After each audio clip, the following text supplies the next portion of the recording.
Oke, kalau kita melihat data dari OJK, ini penyaluran kredit perbankan sudah berbalik positif di akhir Juni lalu. Apakah ini juga yang sudah dirasakan oleh BTN? Karena kalau kita lihat ini kenaikan penyaluran kredit dan pembiayaan juga sudah naik 5,59% secara tahunan di BTN.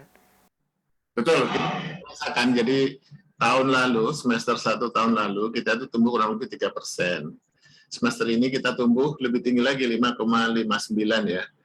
Jadi kita merasakan bahwa ada perubahan yang positif ya di tahun 2021.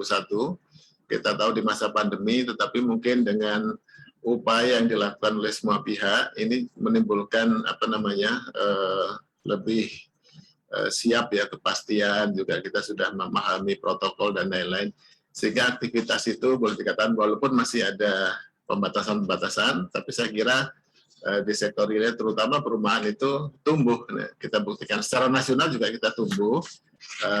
Perumahan itu kan sudah di level kurang lebih 7% ya secara year on year. Jadi ini sebuah sinyal yang bagus. Baik, mungkin boleh dirinci atau di breakdown sedikit Pak, sudah mulai dirasakan di bulan apa pertumbuhannya? Kalau kita mundur sejenak ya tahun lalu, jadi mungkin kita mengamati ketika COVID waktu itu ya, di 2020 semester 1, itu sudah menunjukkan tanda-tanda penurunan. Di semester 2 tahun lalu itu drop signifikan, negatif. Nah kemudian dengan berbagai upaya, kita melihat ada perkembangan yang positif di 2022, itu sudah, saya kira sudah mulai di semester 1 ini, khususnya di triwulan 2 ya, itu cukup signifikan. Di triwulan 2, apakah ini karena adanya stimulus dari pemerintah kalau menurut dari analisa BTN?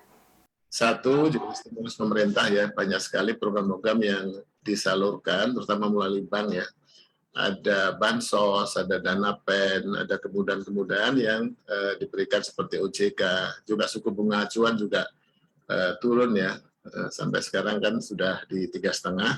Itu semua membantu ya, likuiditasnya, aturannya, kemudian juga dari sisi perkreditannya juga saya kira mengalami perbaikan.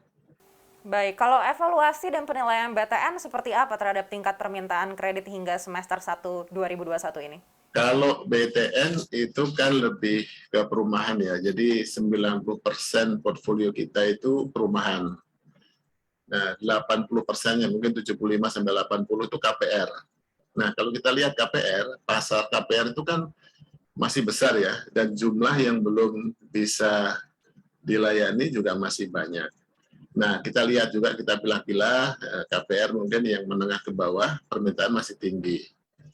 Nah, ini kita lihat bahwa kita masih punya pasar yang besar, yang terus kita layani baik secara komersial maupun dengan program subsidi. Di program subsidi ini pemerintah sudah memberikan kuota penyaluran untuk subsidi itu kurang lebih sekitar 140 ya, 150 ribu tahun ini, dan BTN mendapat kurang lebih 86 ribu. Dan cukup cukup optimis ya, untuk 86 ribu yang diberikan kuota kepada BTN itu sebelum akhir tahun nanti, jatahnya kan sampai Desember ya, kurang lebih di awal September ini akan bisa kita salurkan semuanya. Semua total 86 ribu untuk KPR subsidi. Untuk informasi dan berita terkait, klik link di deskripsi dan jangan lupa install aplikasi CNBC Indonesia yang ada di App Store dan juga Play Store. Dan pastinya jangan lupa subscribe ya.